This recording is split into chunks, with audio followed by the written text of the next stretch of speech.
La première fois que j'ai compris que les lunes pouvaient être dégoûtantes, ce n'était pas devant une photo de la NASA, c'était dans ma tête.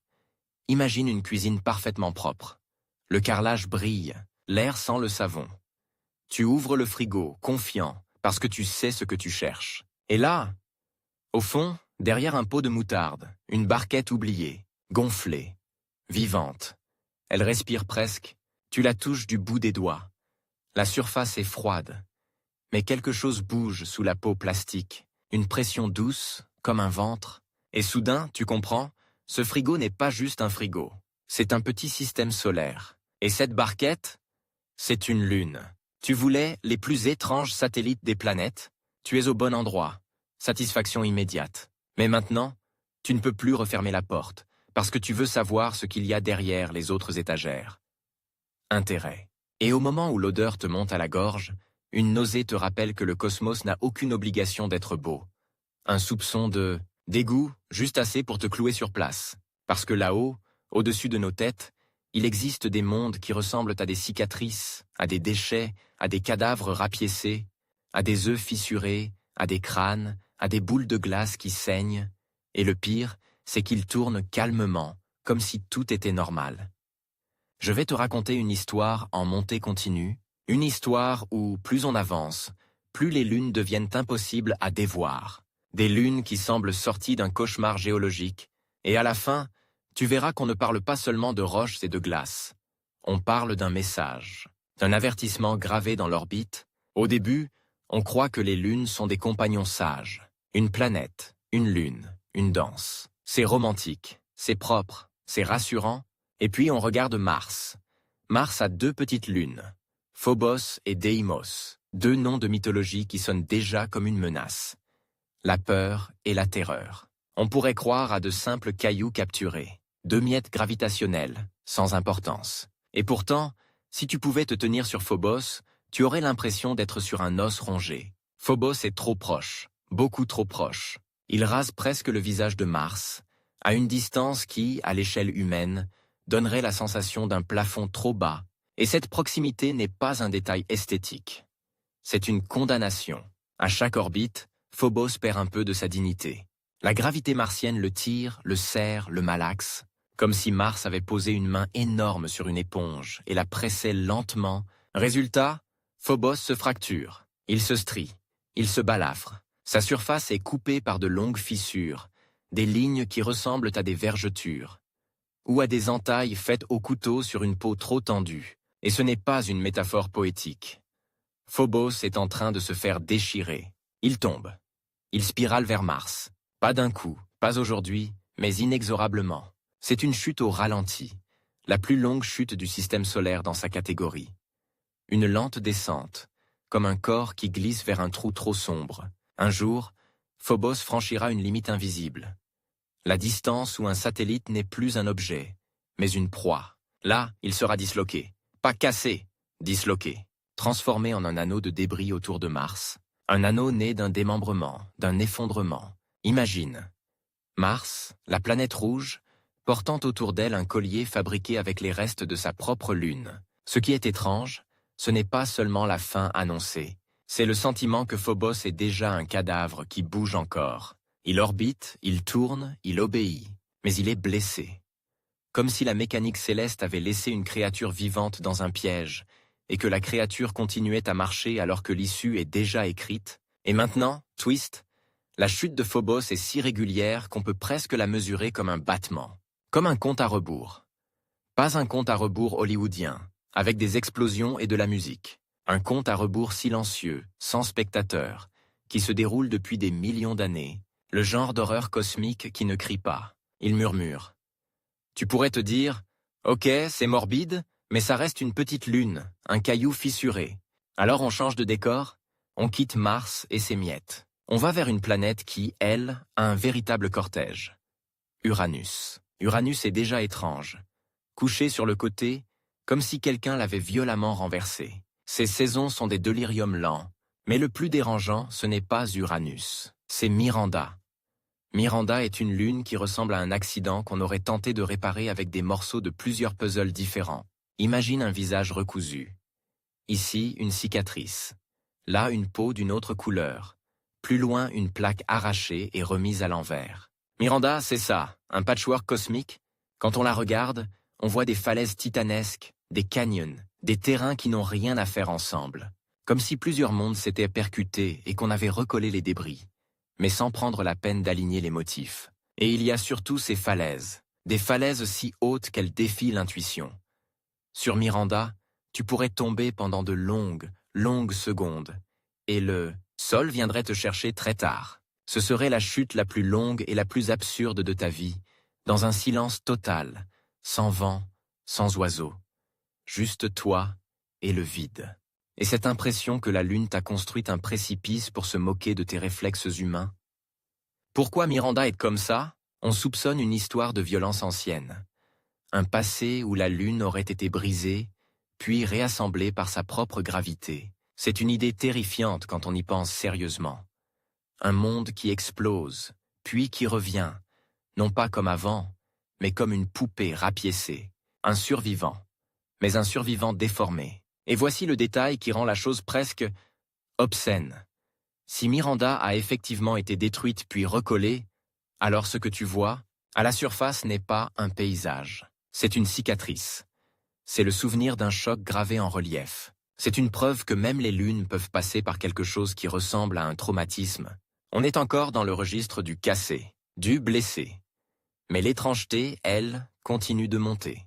Parce qu'il existe des lunes qui ne sont pas seulement blessées, elles sont mal construites. Ou plutôt, elles semblent ignorer les règles de la stabilité. Direction Saturne.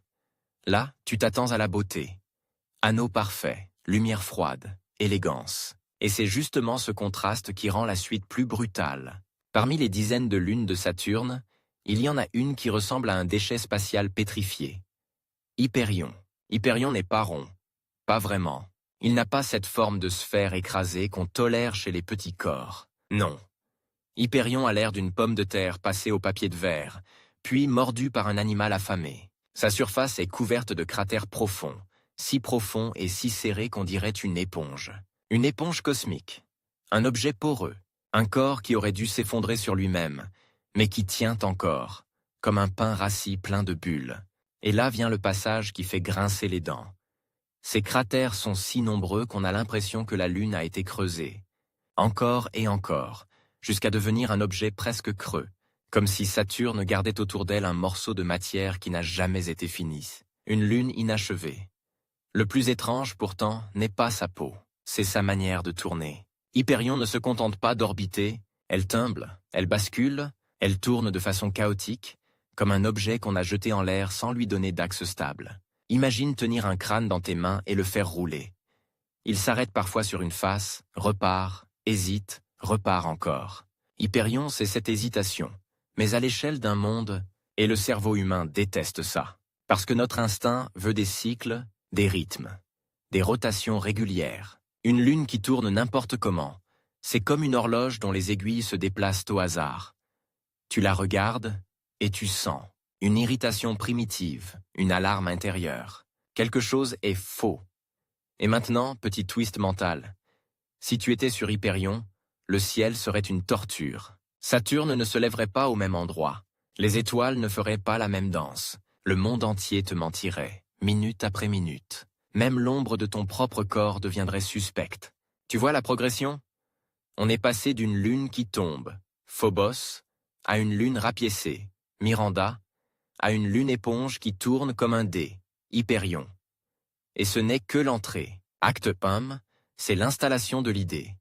Les satellites ne sont pas des accessoires. Ce sont des histoires de catastrophes. Mais maintenant, l'histoire doit basculer. Parce que l'acte 2, c'est là où les lunes cessent d'être simplement bizarres et commencent à ressembler à des messages codés. Des anomalies si spécifiques qu'on se surprend à leur prêter une intention. Pour ça, il faut parler d'une lune qui a l'air d'avoir deux personnalités collées sur le même visage. Une lune qui te donne l'impression qu'on l'a peinte dans le noir. Toujours chez Saturne. Japet. De loin, Japet a l'air normal. Une boule de glace et de roche. Un satellite sage. Et puis tu vois son contraste. Une moitié est sombre, presque noire, comme du charbon. L'autre est claire, brillante, comme de la neige sale sous un soleil froid. Et ce contraste n'est pas subtil, c'est brutal. C'est un maquillage de théâtre sur un visage d'enfant. Quand on l'observe, on a l'impression qu'une main gigantesque a trempé une moitié de la lune dans de la suie, comme si Japet avait traversé une cheminée cosmique, et que la saleté s'était déposée de façon parfaitement asymétrique. Le cerveau hurle. Pourquoi? Parce qu'une planète, une lune, un monde, ça devrait se mélanger, se lisser, devenir cohérent. Mais Japet refuse la cohérence. On peut raconter l'histoire ainsi.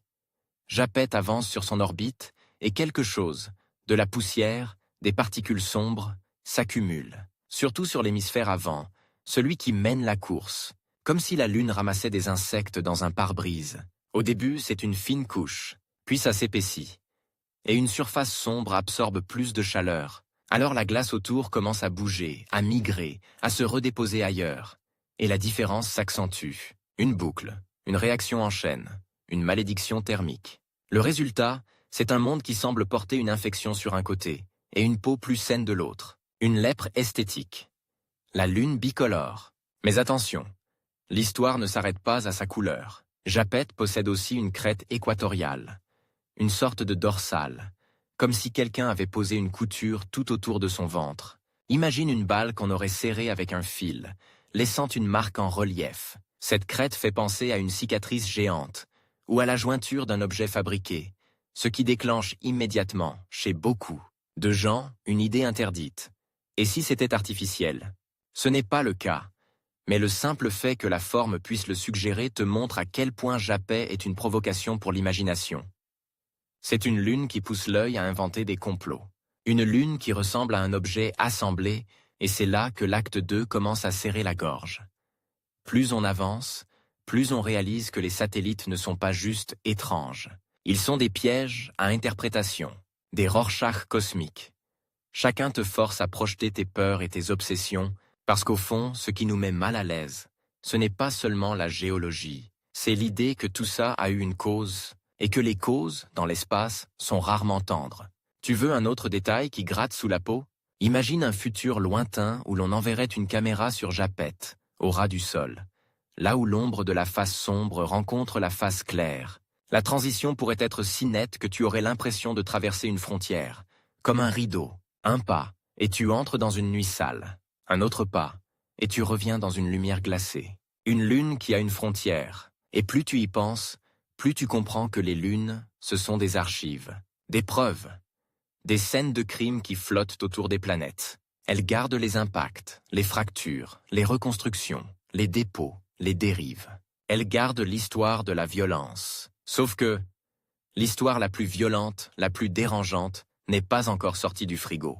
Pour l'instant, on a vu une lune condamnée à se faire déchirer, une lune recousue après une destruction, une lune éponge qui tourne comme un dé, une lune bicolore qui ressemble à une infection esthétique et porte une cicatrice équatoriale. Et tu pourrais croire que ça suffit, que c'est déjà le top du bizarre, mais c'est exactement à ce moment-là que le cosmos te fait un sourire sans lèvres. Parce que certaines lunes ne se contentent pas d'être des victimes d'un passé.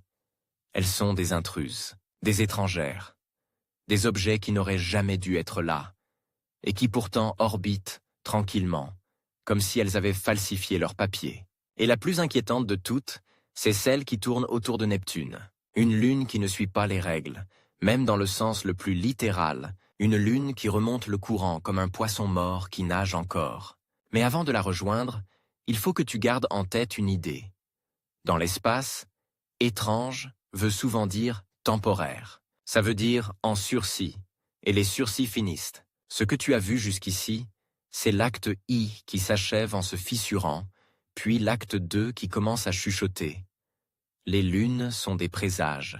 Et dans la suite, on va quitter la bizarrerie photogénique pour entrer dans le registre du franchement inquiétant.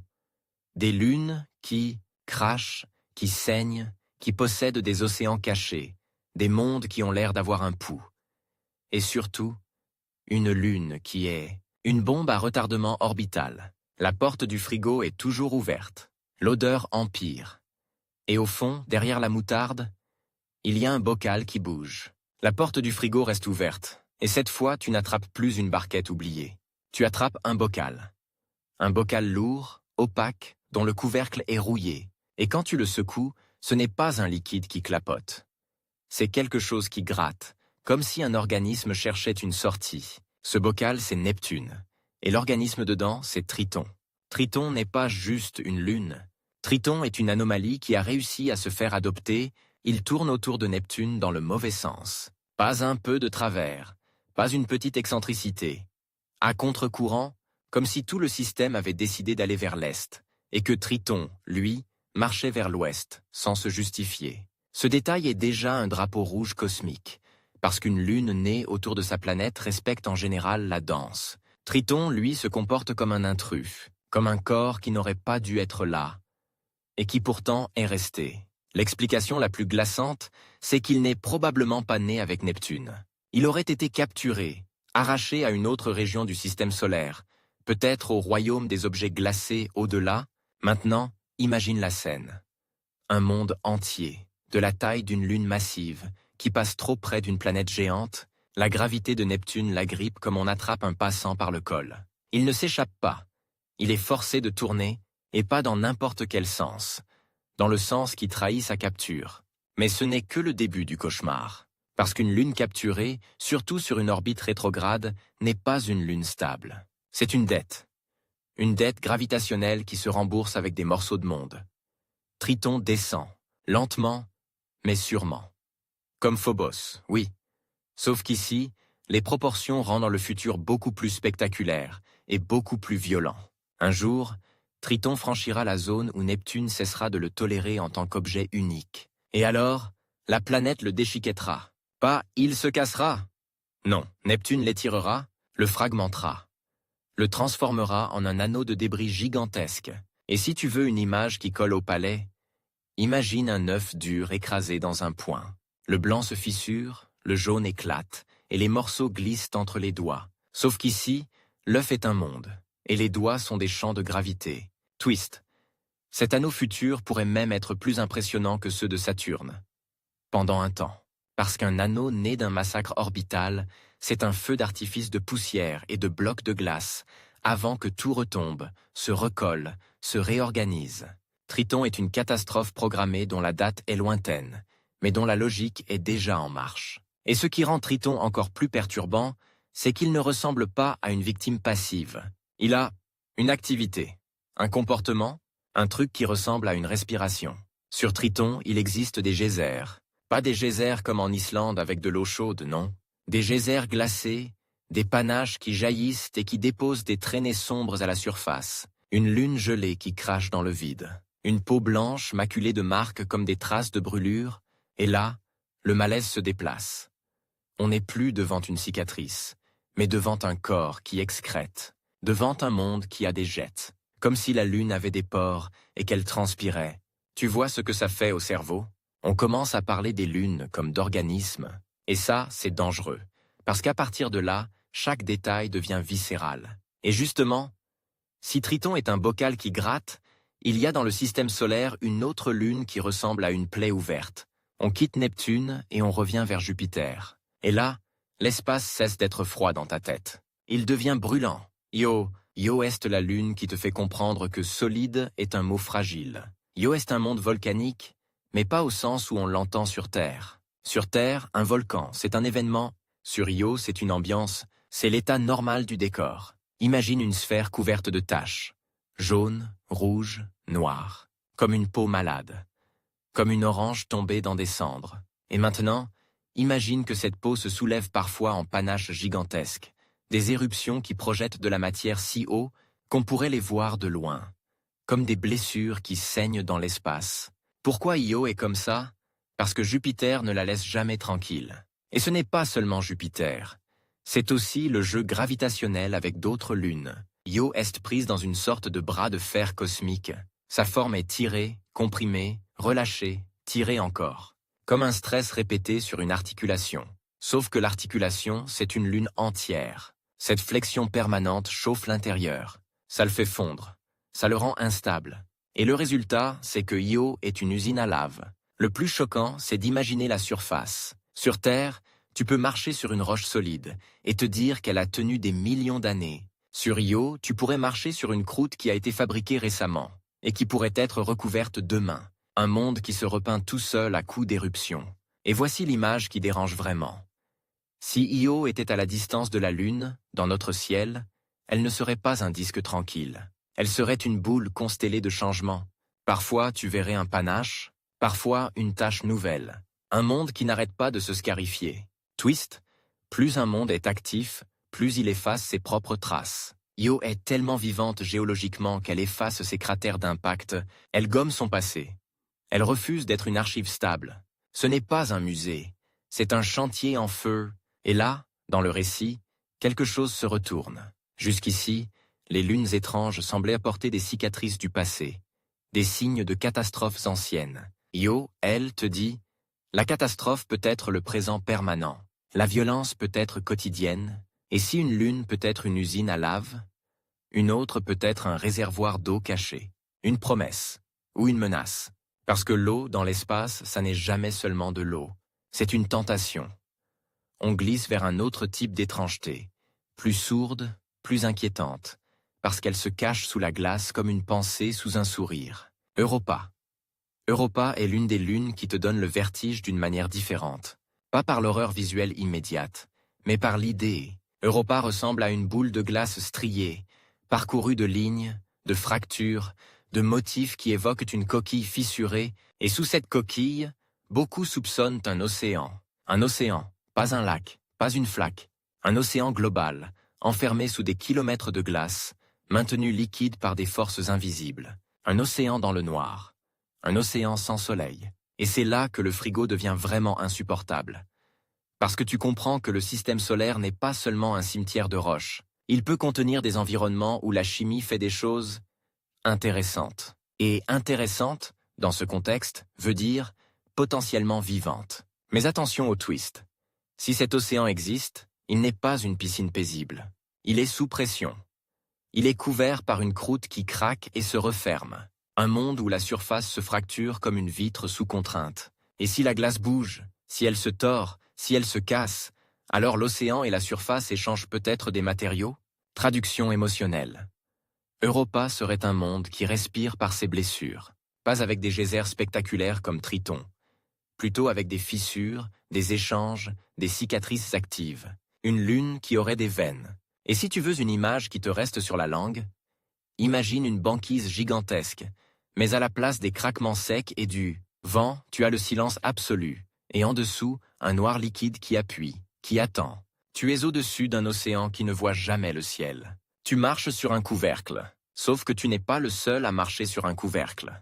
Toujours dans la famille des mondes glacés, il y a un petit bijou qui, lui, a décidé de cracher son secret au visage des sondes.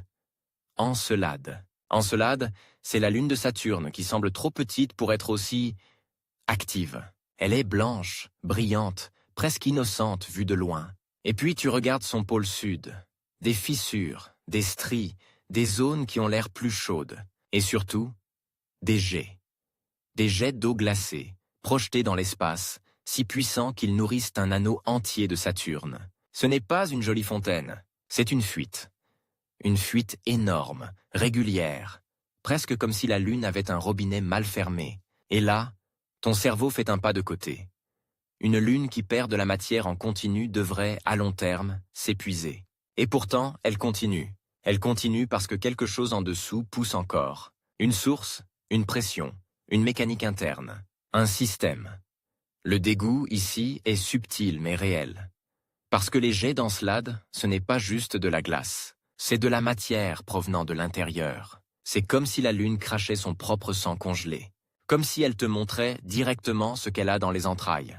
Et le twist le plus puissant, c'est que ces jets rendent l'exploration presque facile. Au lieu de creuser la glace, il suffirait de traverser les panaches, de goûter le souffle, une lune qui te sert son secret à la cuillère. Une invitation.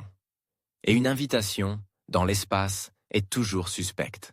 Parce que si tu peux goûter une lune, alors tu es déjà en train de la considérer comme un être. Et pendant que tu penses à ça, on remonte l'intensité avec un autre type d'étrangeté. L'étrangeté qui ressemble à un visage. Certaines lunes te fixent.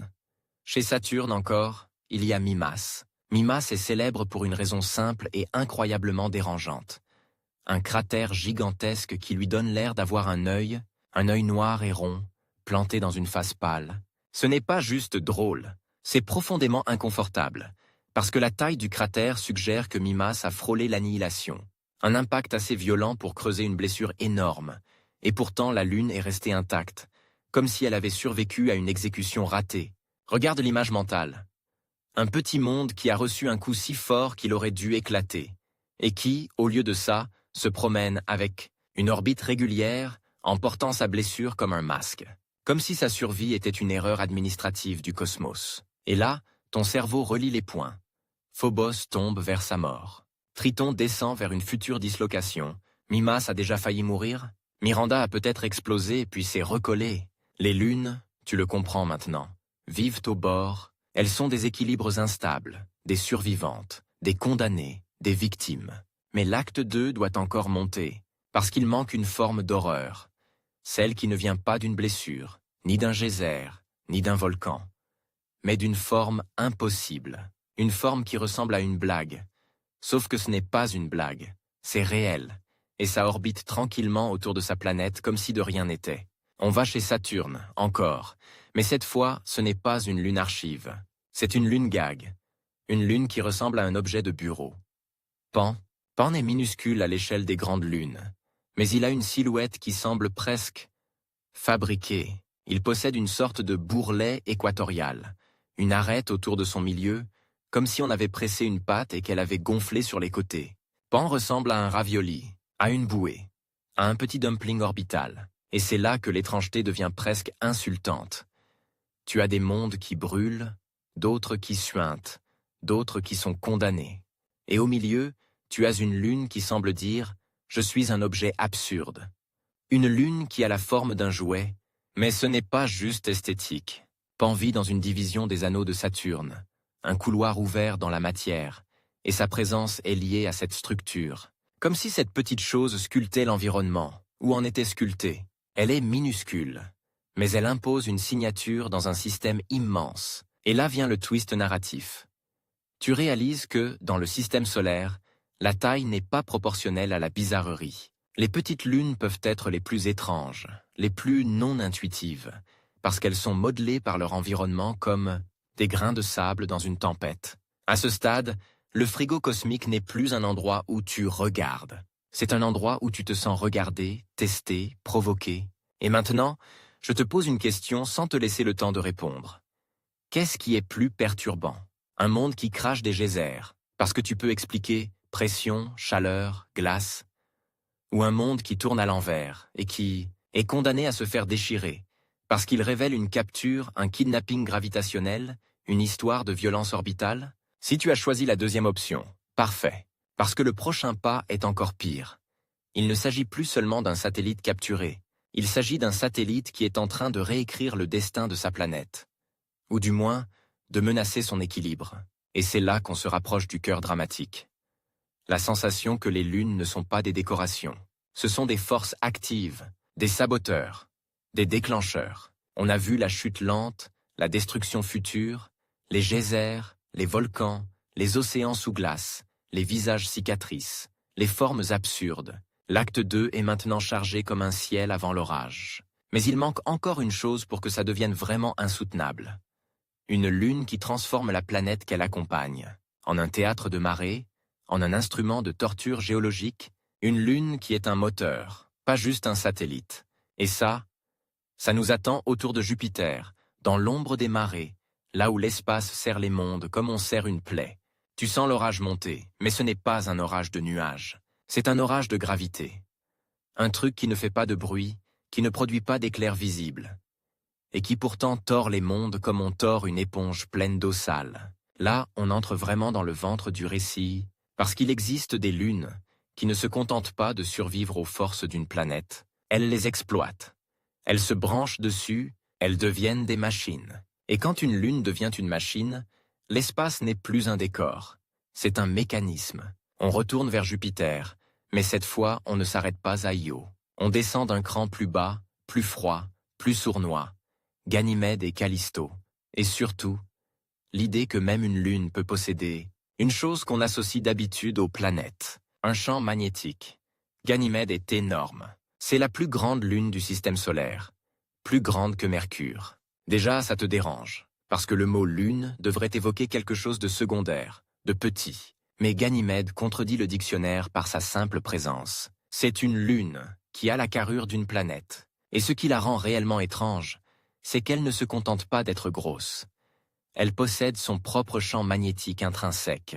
Autrement dit, elle a une bulle invisible, un bouclier, un système qui ressemble à une planète vivante, en miniature. Jupiter a déjà une magnétosphère monstrueuse, un monstre invisible qui avale l'espace autour, et à l'intérieur de ce monstre, Ganymède est un petit monstre indépendant. Imagine le malaise. Une lune qui porte son propre souffle magnétique, coincée dans le souffle plus grand d'un géant. C'est comme une respiration dans une autre respiration. Une cage dans une cage. Et maintenant, visualise la scène du point de vue d'un vaisseau. Tu traverses des zones où les particules chargées changent, où les lignes de champ se tordent, où l'espace devient texturé. Tu n'es plus dans le vide, tu es dans un milieu, comme si tu nageais dans un fluide invisible. Ganymède, c'est ça. Une preuve que l'espace n'est pas toujours vide, et qu'une lune peut avoir des organes planétaires. Le twist, ici, c'est que plus tu accumules ces mondes étranges, plus tu réalises que la catégorie lune est un piège.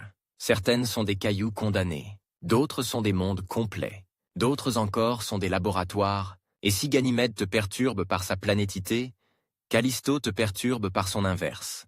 Son visage figé, Callisto ressemble à une peau ancienne, battue, criblée de cratères. Elle ne s'est pas refaite le maquillage comme Io. Elle n'a pas effacé ses cicatrices. Elle les a accumulées. C'est un monde qui a encaissé, encore et encore, et qui porte tout en surface comme une archive à ciel ouvert. Ce qui te prend à la gorge, c'est de te dire qu'en regardant Callisto, tu vois peut-être un visage qui ressemble au passé du système solaire. Une époque où tout se bombardait, où les impacts pleuvaient, où les mondes étaient des cibles. Callisto est une mémoire brute, une peau marquée. Et là, une pensée s'insinue.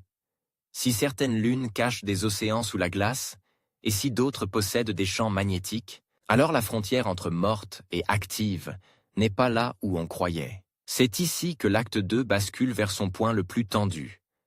L'idée que la vie, ou quelque chose qui y ressemble, pourrait trouver refuge là où on ne la cherche pas.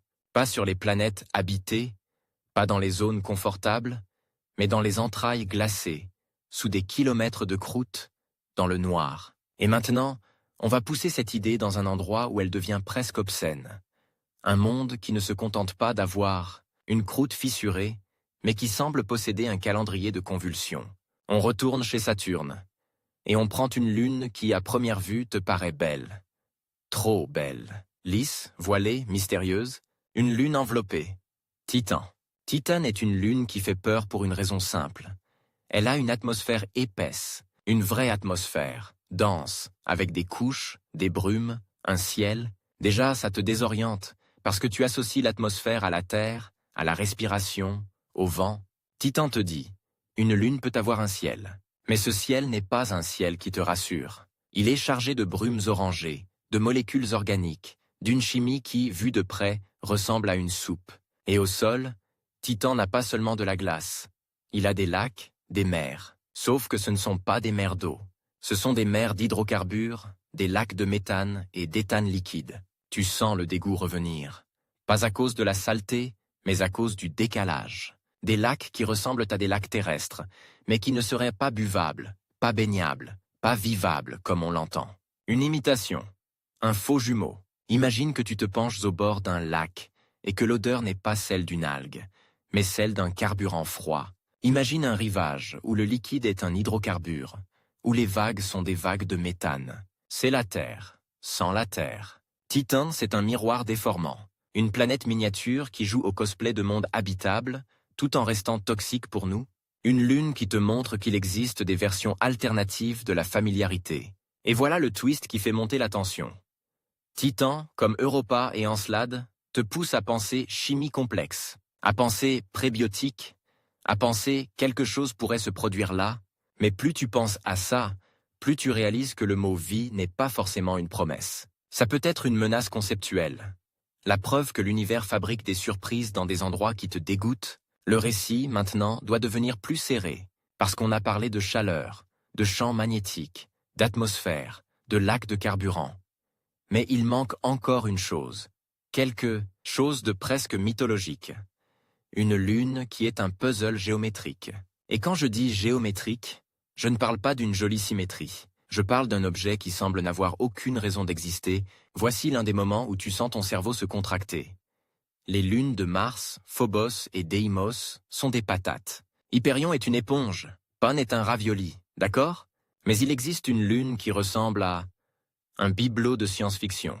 La lune de Saturne, Atlas. Atlas a une forme qui rappelle un disque, un petit corps avec une crête équatoriale, comme s'il portait un anneau autour de lui. Encore une fois, on pourrait sourire. Mais si tu enchaînes Pan, Atlas et d'autres petites lunes des anneaux, tu comprends un mécanisme plus vaste. Saturne a un atelier. Les anneaux sont un champ de matière en mouvement. Et dans ce champ, de petits corps se recouvrent de poussière et de glace, se sculptent, se frottent, se chargent. Ils deviennent des objets bizarres, parce qu'ils vivent dans une rivière de débris. La tension monte parce que tu réalises que l'étrangeté est souvent un symptôme d'un environnement violent.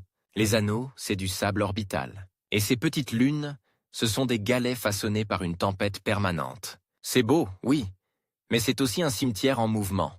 Et maintenant, on arrive à une lune qui pousse cette logique jusqu'à l'insupportable. Une lune qui, littéralement, mange son environnement, ou le rejette. Une lune qui influence les anneaux, qui interagit comme un prédateur. Prométhée et Pandore.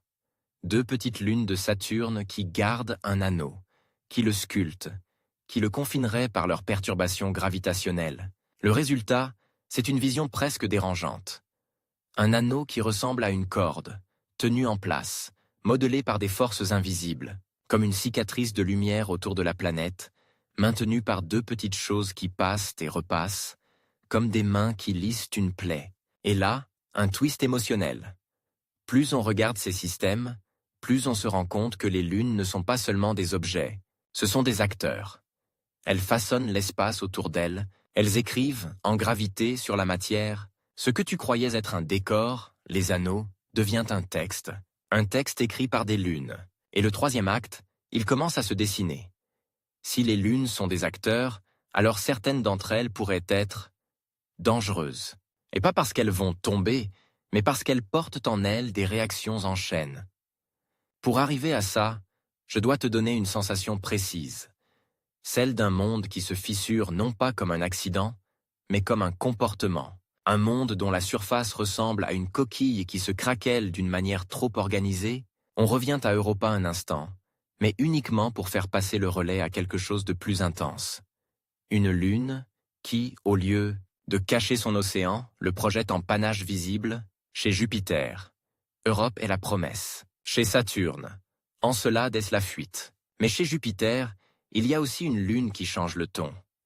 Une lune qui pourrait cracher, elle aussi, et qui est prise dans une magnétosphère assez violente pour bombarder sa surface. Et c'est là que l'on se rapproche de la sensation la plus sale du cosmos. L'irradiation. Autour de Jupiter, l'environnement est si chargé que les surfaces reçoivent un bombardement constant de particules énergétiques. C'est comme une pluie invisible de balles microscopiques. Une pluie qui ne mouille pas. Elle détruit, elle altère, elle noircit, elle transforme la chimie.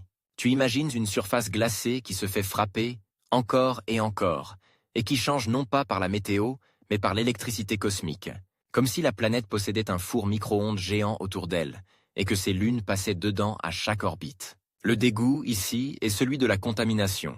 Une lune propre n'existe pas dans cet environnement.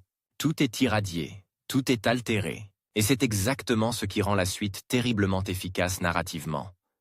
Parce qu'on va maintenant prendre une lune qui a l'air d'un endroit calme, et te révéler qu'elle est en réalité un dispositif de torture gravitationnelle. On retourne chez Saturne, encore. Pourquoi ?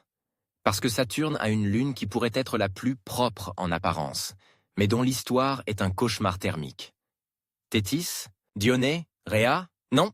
Plus étrange, plus iconique. Iapetus, on l'a déjà vu. Bicolore, crête équatoriale. Mais il nous manque encore l'objet le plus trompeur du système saturnien. Une lune qui semble paisible, et qui te fait réaliser que Le cosmos adore les surprises dans les ombres. Voici le pas décisif vers l'acte 3. Une lune qui semble morte, mais qui possède un mécanisme interne possible. Une lune qui ressemble à un fruit congelé, mais qui pourrait contenir du liquide. Une lune dont l'existence te murmure « Tu ne sais rien de ce qui se passe sous la peau ». C'est là que la tension devient quasi insupportable, parce que le récit ne parle plus seulement de paysages étranges. Il parle de l'idée que ces mondes ont des intérieurs actifs, des entrailles. Et si les entrailles sont actives, alors la prochaine question est inévitable. Combien de ces lunes sont des bombes à retardement? Des systèmes instables, des mondes qui, un jour, vont changer brutalement? On revient à Triton, futur anneau. On pense à Phobos, futur anneau. On regarde les anneaux de Saturne, peut-être des restes. On regarde Miranda, peut-être un monde déjà mort et recollé. Et une phrase se forme toute seule. Les anneaux pourraient être des cimetières de lunes. Et là, dans ton esprit, quelque chose se met à cliqueter. Si des lunes meurent et deviennent des anneaux, alors les anneaux ne sont pas des bijoux. Ce sont des tombeaux lumineux. Ce n'est plus seulement fascinant, c'est dérangeant. Parce que ça donne à la beauté une origine macabre. Tu commences à comprendre pourquoi j'ai insisté sur ce frigo au début. Parce que derrière le brillant, il y a souvent du pourrissant. Le cosmos a l'air propre, mais il recycle à coups d'explosion, d'arrachement, de broyage. Et c'est exactement l'énergie qu'il faut pour lancer l'acte 3. Le moment où on va prendre tout ce que tu as vu. La chute, la capture, les geysers, les volcans, les océans, les champs magnétiques, les atmosphères toxiques, les formes absurdes, les visages, et te montrer la conclusion logique, une conclusion qui ressemble à un twist final. Les lunes ne sont pas seulement les compagnons des planètes. Parfois, ce sont leurs bourreaux. Parfois, ce sont leurs héritières. Parfois, ce sont leurs fantômes. Et la dernière partie va te faire sentir ça dans les os, parce qu'on va terminer sur les satellites les plus malsains conceptuellement. Ceux qui ne devraient pas exister tels qu'ils sont. Ceux qui sont coincés dans des équilibres qui finiront mal. Ceux qui te forcent à regarder la beauté comme un accident. Tu as vu des lunes tomber comme des condamnés, des lunes recousues après une explosion, des lunes qui tournent comme des dés, des lunes qui suintent et des lunes qui brûlent. Et maintenant, l'acte final commence vraiment. Parce que l'étrangeté la plus dangereuse n'est pas toujours une fissure ou un geyser. Parfois, l'étrangeté, c'est une règle cassée. Une règle si simple qu'on ne la questionne même pas. Deux objets ne peuvent pas partager la même orbite. Pas sans se rencontrer. Pas sans se percuter. Pas sans finir en miettes. Et pourtant, Saturne a deux lunes qui jouent avec cette règle comme avec un couteau. Janus et Épiméthée. Elles tournent autour de Saturne sur des orbites presque identiques, si proches qu'à l'échelle cosmique, c'est comme si deux voitures roulaient sur la même voie, pare-choc contre pare-choc, à pleine vitesse, sans jamais se toucher. Tu te dis, impossible, tu attends le choc. Mais au lieu de ça, elles font quelque chose de plus dérangeant. Elles échangent leur place. L'une s'approche, l'autre recule. Elles se frôlent dans le vide. Et au moment où tu crois que l'impact est inévitable, la gravité fait un tour de passe-passe. Elles se donnent un petit coup invisible, comme deux danseurs qui se passent le bras, et elles repartent. En ayant interverti leurs orbites, c'est un swap orbital, une permutation, un mouvement de pickpocket, et l'image est insupportable parce qu'elle ressemble à une scène d'accident évité. Encore et encore. Une menace qui revient en boucle, un rituel, un jeu. Tu imagines la sensation si tu étais sur l'une d'elles? Dans ton ciel, l'autre lune gonfle, approche, devient un disque, une masse, un mur. Et au lieu de mourir, tu la vois s'éloigner lentement, comme si l'univers avait cligné des yeux au dernier moment. Tu ne peux pas t'habituer à ça. Ton instinct est fait pour apprendre des rythmes. Là, on te sert un rythme qui ressemble à une blague cruelle. Twist. Ce ballet n'a pas besoin de conscience pour paraître intentionnel. C'est ça, le poison du cosmos. Il peut produire des comportements qui ont l'air pensés, alors qu'ils ne sont que des conséquences. Mais ton cerveau, lui, s'accroche à l'idée d'un piège. À l'idée que quelque chose te fait attendre le choc juste pour te refuser la catharsis. Et pendant que tu digères cette règle cassée, Saturne t'envoie un autre type d'insulte. Des lunes qui ne sont même pas vraiment des lunes, mais des occupantes de places spéciales, comme des squatteurs accrochés à des points d'équilibre. Il existe des lunes dites troyennes, qui partagent l'orbite d'une lune plus grande, mais pas côte à côte. elles se calent à des positions où la gravité et le mouvement s'équilibrent. Comme si l'espace avait des niches, autour de Saturne, certaines petites lunes se tiennent comme des mouches collées à une trajectoire. Pas devant, pas derrière, au hasard, mais dans des zones où elles peuvent rester des années, des siècles, des millénaires sans se faire avaler ni éjecter. Et si tu visualises ça, l'espace devient une architecture, un immeuble avec des coins sûrs, des angles morts, des recoins où des cailloux peuvent à se planquer. L'étrangeté ici n'est pas spectaculaire, elle est sournoise. L'univers a des places réservées. Tu as commencé cette histoire avec un frigo. Maintenant, imagine l'étagère du frigo qui a des emplacements invisibles où certains aliments tiennent tout seuls, sans tomber, même quand tu claques la porte. Ça n'a pas de sens. Et pourtant c'est stable. C'est précisément ce genre de stabilité qui donne la chair de poule. La stabilité de ce qui ne devrait pas fonctionner. Et tu pourrais croire qu'on a atteint le sommet du bizarre. Jusqu'à ce qu'on passe à une autre planète, à une autre famille de lunes, et que l'on découvre une étrangeté encore plus intime. Des mondes qui ressemblent à des objets volés. Direction.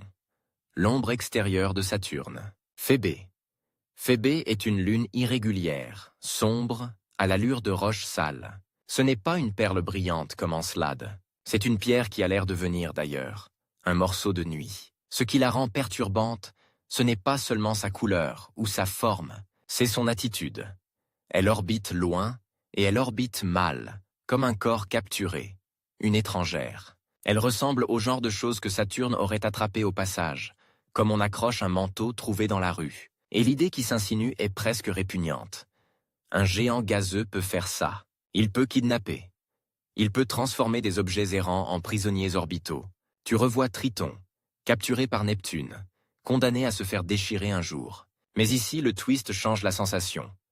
Triton, c'est le condamné spectaculaire. Phébé, c'est la preuve que le kidnapping cosmique peut être discret, banal, presque administratif. Un monde devient lune comme on change de statut. Et quand tu vois ça, une nouvelle inquiétude naît. Si des planètes peuvent capturer des lunes, alors certaines orbites sont des cages. Et si certaines orbites sont des cages, alors l'histoire du système solaire est pleine de prises, de pertes, de rapts silencieux. À ce stade, ton esprit commence à comprendre le thème caché. L'étrangeté des satellites n'est pas un catalogue de curiosités. C'est le registre d'une violence. L'univers fabrique de la beauté en utilisant des méthodes qui, vues de près, ressemblent à des crimes. Et là, je te tire vers une lune qui incarne le chaos. Non pas par sa surface, mais par sa trajectoire. Parce qu'une orbite peut être plus dérangeante qu'un volcan. Neptune encore. Mais cette fois, pas Triton. Néréide. Néréide a une orbite tellement étirée, tellement excentrique, que c'est presque une provocation.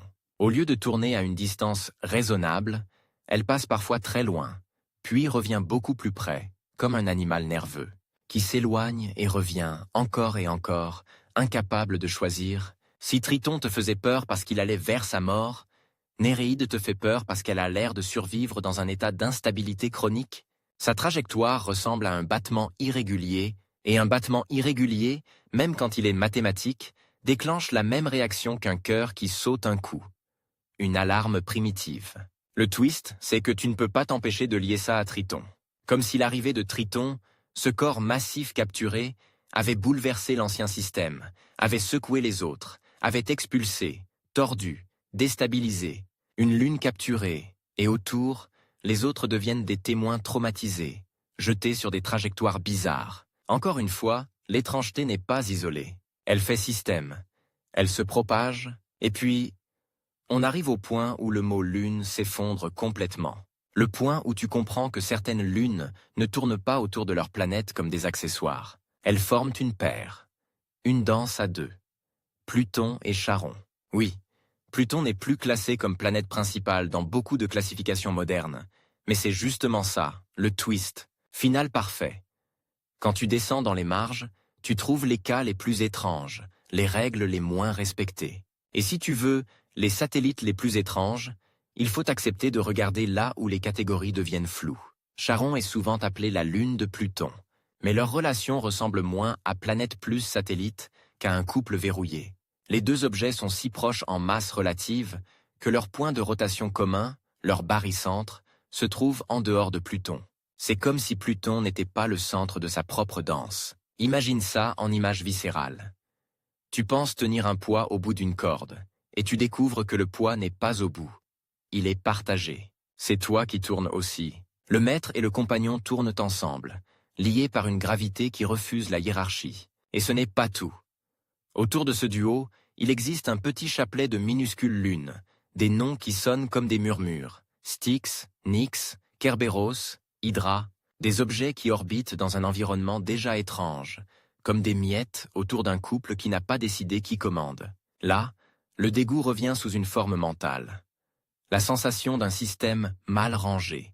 Pas une planète avec des satellites, mais une mécanique qui ressemble à un tas de débris organisés juste assez pour tenir. Un foyer gravitationnel qui a l'air de provenir d'un choc ancien, d'un impact, d'un événement violent qui a produit cette famille. Et à ce moment précis, le récit se referme sur lui-même comme un piège. Tu réalises que cette histoire n'a jamais été seulement les lunes les plus bizarres. C'était une seule histoire en 4 mouvements. Comment les mondes deviennent des cicatrices. Phobos te montrait la chute lente vers le démembrement. Miranda te montrait la reconstruction monstrueuse. Hyperion te montrait la rotation chaotique, l'instabilité dans le mouvement. Japet te montrait le contraste, l'infection thermique, la frontière sur un visage. Triton te montrait la capture, l'intrusion, la bombe à retardement orbital. Io te montrait l'enfer permanent, la violence quotidienne. Europa et Encelade te montrèrent le secret liquide sous la peau, la respiration par fissures et panaches. Titan te montrait la familiarité toxique, les lacs de carburant, la Terre en version mensonge. Et maintenant Janus plus Épiméthée te montre la règle cassée, le crash qui ne vient jamais. Néréide te montre l'anxiété mise en orbite. Pluton plus. Charon te montre la hiérarchie qui s'effondre. La lune qui refuse d'être une lune.